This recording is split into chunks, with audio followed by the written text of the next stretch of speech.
सत हद को कहिए नहीं अगम का होई। अब हम संसार में है, बहुत सारे हम काम करते हैं, कोई किराना दुकान लगाता है, कोई डॉक्टर की करता है, कोई वकीली करता है, कोई अपने अपने अच्छे काम करते हैं। तो महाराज कहते हैं कि हम अच्छे रह रहे, किसी का नुकसान नहीं कर रहे, झूठ नहीं बोल रहे। महाराज कहते हैं कि ये, लेकिन हम इसको छोड़ते नहीं। महाराज ने क्या बताया, जब भी हमें एक एक स्टेप आगे जाना पड़ेगा। हम संसार में है, हम हद में है, अगर हमें मोक्ष कर जाना है तो हमें बेहद में जाना पड़ेगा। एकदम से हम अगम देश में जा नहीं सकेंगे। अगर हम हद में है, बेहद का में जाना पड़ेगा, बेहद से फिर अगम में जाना पड़ेगा। तो महाराज कहते हैं कि सिर्फ सच बोलना ये कोई रीति नहीं। हम समझ रहे कि हम अच्छे लोग हैं, हम कोई बुरे काम नहीं कर रहे, लेकिन महाराज कहते हैं कि ये इससे हमारा कुछ होने वाला नहीं। वो तो सत हद को कहिए नहीं अगम का हो। ये तो हद का सत है, संसार का सत है, लेकिन संसार के सत से हम बेहद में नहीं जा सकते। और बेहद का जो सत है सांख्यो, वो काल भी है और उसका आधार भी है, लेकिन हम अगम में जा सकते नहीं जा सकते। उसके लिए हमें सदगुरु के पास ही जाना पड़ेगा। गुरु से सदगुरु, खुद ही सदगुरु बनना पड़ेगा, और उसके बाद फिर हम अगम में जाएंगे। तो ऐसे महाराज कहते हैं कि सत्सुकृत क्या है। फिर सत्सुकृत के लिए, सत्सुकृत के आधार से, नाम स्मरण के आधार से, फिर सत्सुकृत क्या है, सुमिरन करना, भजन करना, यही सत्सुकृत है। फिर हम अगर संसार में अच्छे काम कर रहे हैं, झूठ नहीं बोल रहे, सच बोल रहे, महाराज कहते हैं कि इससे कुछ होगा नहीं, इसको छोड़ना पड़ेगा, इसको छोड़ के आगे जाना पड़ेगा। फिर हम राम राम ले रहे, होगा क्या हमारा मोक्ष? नहीं। वो राम राम को पूरे स्थान में लेके बंकनाल में जाना पड़ेगा। इस संसार में दो ही नाल है, एक शंखनाल और एक बंकनाल। फिर शंखनाल क्या है और कहां से कहां तक है? जो हमारी उत्पत्ति हुई है, ये शंखनाल के आधार से हुई है, मूलाधार से। यहां से निकलता है तो वो ब्रह्मस्थान तक जाता है। तो ये साकली है, साकली। शंखनाल का मतलब लक्कू, वो लोहे की साकली रहती ना, एक में लगा के, जैसे चेन रहती ना हमारे, वो अलग अलग रहती क्या, एक जॉइंट रहती ना, उसका मतलब शंख। ना का मतलब धागा, एक नाड़ी, कुछ भी समझो, समझना है हमें, सिर्फ उसमें जाना नहीं है। अगर हमने समझ लिए शंखनाल क्या है, तो एक में को पकड़ते हुए जो नाड़ी आती, वो शंखनाल है। फिर हमारा जन्म कहाँ से? भ्रुकुटी में से उतरता है माँ बाप के, और माँ के गर्भ में आता है, और तब हमारा जन्म होता है। तो हमें इसको भी छोड़ना पड़ेगा। तो और दूसरी बंकनाल, बंका मतलब पीछे के रास्ते से। तो वहां जो अड़चने है, जो हम शब्द लेते हैं, फिर ररो मोमो करते करते करते मेरुदंड पे आ जाते हैं। तो ऐसी जैसे म छोड़ना पड़ेगा, फिर र छोड़ना पड़ेगा, फिर ये सभी भक्ति मार्ग में जो भी आएंगे सभी को हमें छोड़ना पड़ेगा। इसलिए महाराज कहते पूर्व दिशा चढ़ावे पवन। अब पवन का मतलब क्या है? श्वास। श्वास एक नहीं, उश्वास भी उसके साथ है। महाराज कहते हैं ना कि पहले सत जगत में आए कि असत्य। जगत में दोनों साथी आए, सत्य और असत्य, असत्य और सत्य साथी है। अगर पहले सत्य आ गया होता तो असत्य को आने देने वाला था क्या? वो दुश्मन है ना, दुश्मन को कोई पनपने देगा क्या? नहीं। फिर जब श्वासा है, श्वासा हमारी क्रिया है, उश्वास प्रतिक्रिया है। उश्वास क्या है? श्वास लिए तो छोड़ना तो पड़ेगा ना।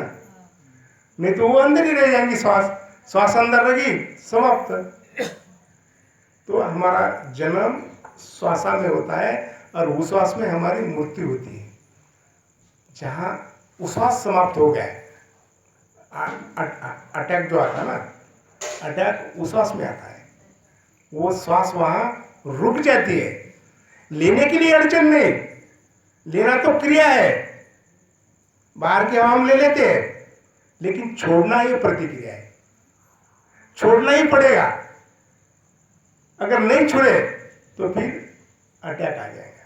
फिर अटैक कब आता है? हमारा छोड़ने की जो क्रिया है वो हमारे हाथ में नहीं, तो हम समाप्त हो गए, शांत हो गए। शांत का मतलब वही है, हम बोलते हैं लेकिन उसमें देखते नहीं। शांत का मतलब क्या है कि जो छोड़ने का था, श्वास ले लिए, क्रिया हो गई, उश्वास प्रतिक्रिया नहीं हुई, फिर प्रतिक्रिया नहीं हुई तो हम शांत हो गए।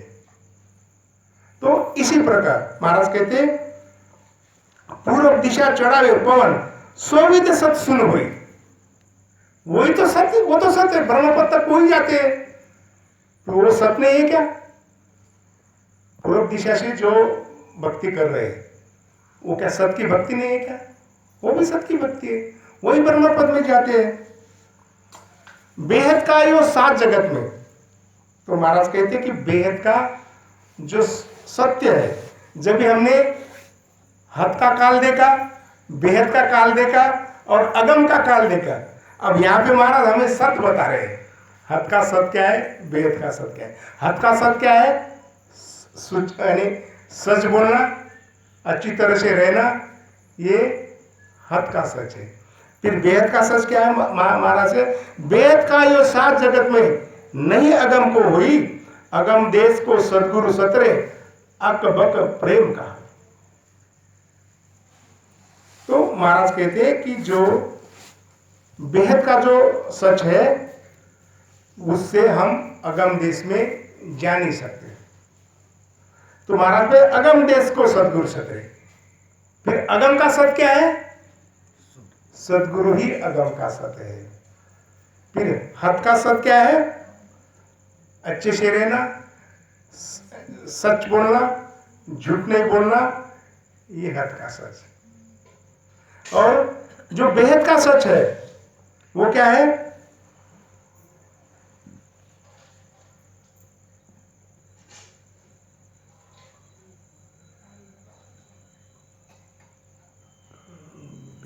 श्वासा ऊपर चढ़ा, बेहद का सच पौना को ऊपर चढ़ाना, सोवित सत सुन हुई।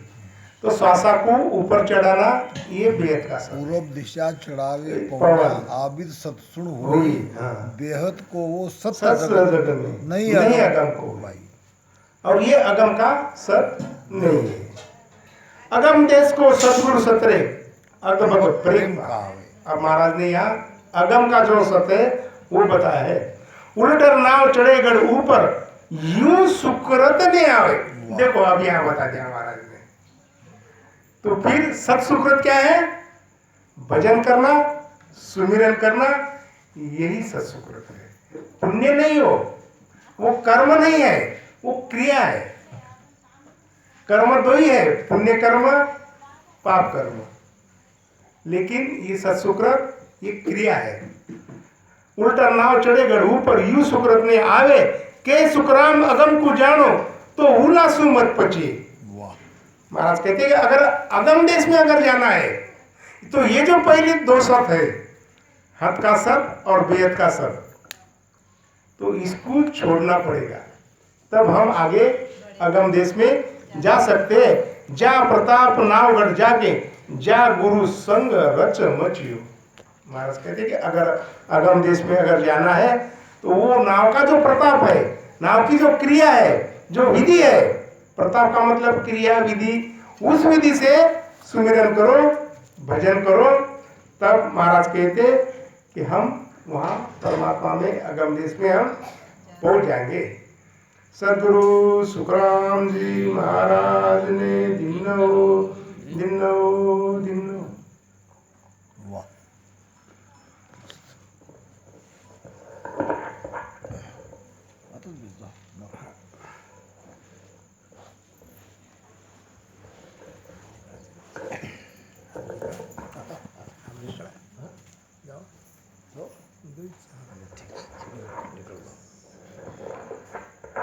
अभी अभी तक हमने हमारे परम आदरणीय